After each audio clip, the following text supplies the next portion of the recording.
안녕하세요. 하루필수 말씀 충전 하필큐티 조종환입니다. 오늘 함께 나눌 하나님 말씀은 예레미야 15장 10절에서 21절까지 말씀입니다. 어머니 원통합니다. 왜 나를 낳으셨습니까? 온 세상이 다 나에게 시비를 걸어오고 싸움을 걸어옵니다. 나는 아무에게도 빚을 진 일이 없고 빚을 준 일도 없는데 모든 사람이 다 나를 저주합니다. 예레미야는 하나님의 말씀을 대언하는 데 있어서 엄청난 반대와 비난을 받았을 겁니다. 우리가 12장에서도 함께 살펴봤던 것처럼 이 아나돗 사람이었던 예레미야를 이 아나돗 사람들, 그러니까 예레미야의 가까운 친족 또 가까운 형제들마저도 예레미야를 죽이려고 들었다라는 사실을 우리가 확인을 한 바 있습니다. 이런 상황에서 예레미야의 어떤 이 원통함의 호소는 굉장히 격정적으로 들립니다. 이 어머니라고 표현하는 이 표현이 예레미야의 육신의 어머니인지 아니면 예루살렘을 이야기하는 것인지는 불분명합니다. 아마도 이제 둘 모두를 지칭할 수 있겠죠. 이 둘 모두를 지칭한다는 인식을 가지고 이 예루살렘 성이 그리고 또 자신의 인생을 놓고 더 이상 하나님을 찾지 않는 이스라엘 백성들에게 여전히 말씀을 전해야 하는 이 예레미야의 가슴 아픈 사역의 이야기들을 우리가 읽게 되는 것 같습니다. 주님께서 말씀하셨다. 내가 분명히 너를 강하게 해주고 내가 복을 누리게 하겠다. 내 원수가 재앙을 당하여 궁지에 빠질 때에 그가 너를 찾아와서 간청하게 하겠다. 우리는 1장에서 예레미야가 소명을 받을 때의 이야기를 떠올려 볼 수 있습니다. 하나님은 그를 강하게 하셔서 놋성벽, 놋기둥이 되게 하시겠다라고 그렇게 약속을 하셨었죠. 다시금 하나님은 강하게 만들어 주실 것을 예고하십니다. 그런데 예레미야가 경험하게 될 그 강하여짐이라고 하는 것은 원수가 재앙을 당했을 때, 궁지에 빠졌을 때 경험하게 될 일입니다. 그러니까 그 이전에는 여전히 계속해서 자신의 사역에 대해 의구심을 가지고 혼란스러워 할 수 있다는 이야기죠. 그때마다 하나님은 예레미야를 강하게 만드실 거다라고 그렇게 이야기하십니다. 자신이 스스로 강해지는 게 아니라 하나님께서 강하게 하십니다. 누가 쇠, 곧 북녘에서 오는 쇠와 놋새를 부술 수 있겠느냐? 유다 백성아, 너희가 나라 구석구석에서 지은 모든 죗값으로 너희의 재산과 보물을 아무런 값도 못 받는 약탈품으로 원수에게 내주겠다. 나는 너희를 너희가 알지도 못하는 땅으로 끌고 가서 너희 원수들을 섬기게 하겠다. 내 분노가 불처럼 타올라 너희를 살을 것이다. 우리는 북녘에서 오는 이 쇠와 놋새가 이 바빌론을 이야기한다는 점을 잘 알고 있습니다. 하나님은 예루살렘의 이 죗값으로 이 이방인들이 자신들의 어떤 개걸스러운 욕망을 충족시키도록 하나님께서 내버려 두실 거예요. 이들은 약탈을 자행하고 있는 대로 사람들을 죽여 나갑니다. 결국에 이스라엘은 포로가 되어서 끌려갈 거예요. 이렇게 역출애굽에 대한 이 선명한 묘사는 포로가 되는 것으로 끝나는 것이 아니라 다시금 새로운 출애굽으로서 하나님께서 약속의 땅으로 다시 돌아오게 하실 것에 대한 간절한 바람과 이야기를 이어가게 되리라는 것을 우리가 생각하면서 이렇게 읽을 수 있습니다. 주님께서는 저를 아시니 저를 잊지 말고 돌보아 주십시오. 저를 핍박하는 사람들에게 원수를 갚아 주십시오. 주님께서 진노를 오래 참으시다가 그만 저를 잡혀 죽게 하시는 일은 없게 하여 주십시오. 제가 주님 때문에 이렇게 수모를 당하는 줄을 주님께서 알아주십시오. 만군의 주 하나님, 저는 주님의 이름으로 불리는 사람입니다. 주님께서 저에게 말씀을 주셨을 때에 저는 그 말씀을 받아 먹었습니다. 주님의 말씀은 저에게 기쁨이 되었고 제 마음에 즐거움이 되었습니다. 저는 웃으며 떠들어대는 사람들과 함께 어울려 즐거워하지도 않습니다. 주님께서 채우신 분노를 가득 안은 채로 주님의 손에 붙들려 외롭게 앉아 있습니다. 어찌하여 저의 고통은 그치지 않습니까? 어찌하여 저의 상처는 낫지 않습니까? 주님께서는 흐르다가도 마르고 마르다가도 흐르는 이 여름철의 시냇물처럼 도무지 믿을 수 없는 분이 되셨습니다.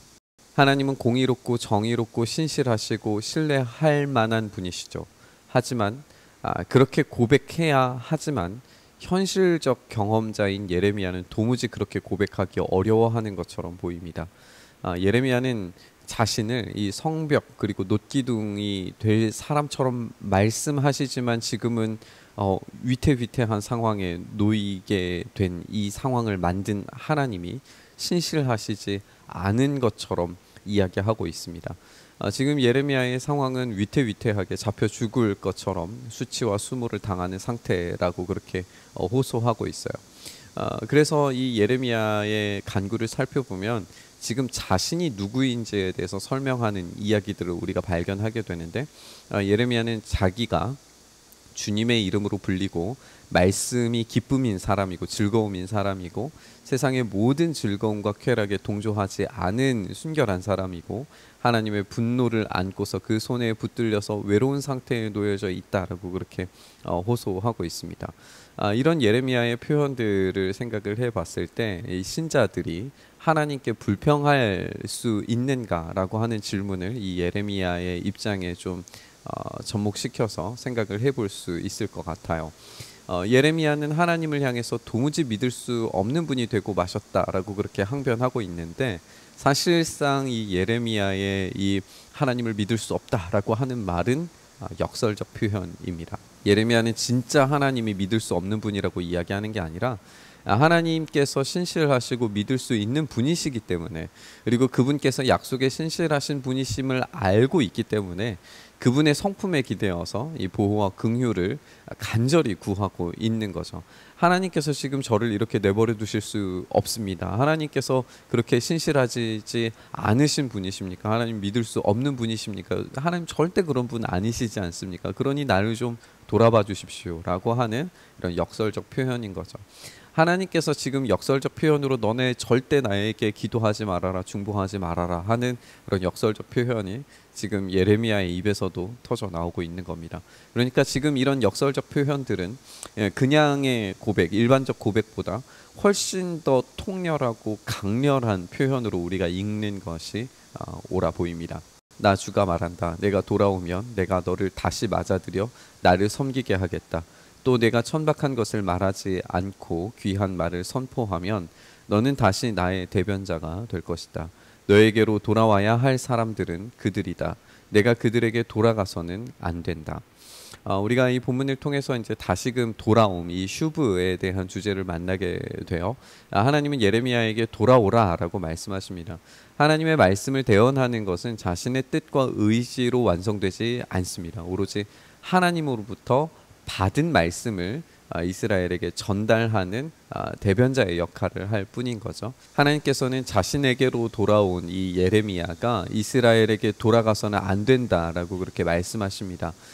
마찬가지의 이야기를 이스라엘에게도 동일하게 이제 해야 되는 거예요. 이스라엘 백성들은 이방 나라의 풍속으로 돌아가서는 안 됩니다. 그들이 이방 나라로 슈브 돌아가서는 안 되는 거예요. 오히려 하나님의 성품과 일하심 안으로 돌아와야 진짜 참된 슈브를 해야 되는 그런 사람들인 거죠. 하나님의 말씀을 듣고 전달하는 예레미야의 말들은 마치 허무한 것이 되어서 사라져 가는 것 같습니다. 이 예루살렘 사람들은 하나님께 돌아와야 했음에도 불구하고 그 돌아옴을 거절하고 있는 거죠. 내가 너를 튼튼한 노새 성벽으로 만들어서 이 백성과 맞서게 하겠다. 그들이 너에게 맞서서 덤벼들겠지만 너를 이기지는 못할 것이다. 내가 반드시 너와 함께 있어서 너를 도와주고 너를 구원하여 주겠다. 나 주의 말이다. 내가 너를 악인들의 손에서도 건져내고 잔악한 사람들의 손에서도 구하여 내겠다.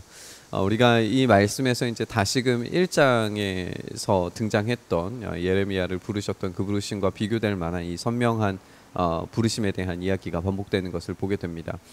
이 부르심, 소명에 대한 이야기가 이 예레미야가 엄청난 사역을 완성시켰거나 아니면 프로젝트를 완수한 기념해서 주신 어떤 칭찬처럼 받아지는 그런 것들이 아니라는 데 우리가 좀 주목해 봤으면 좋겠어요.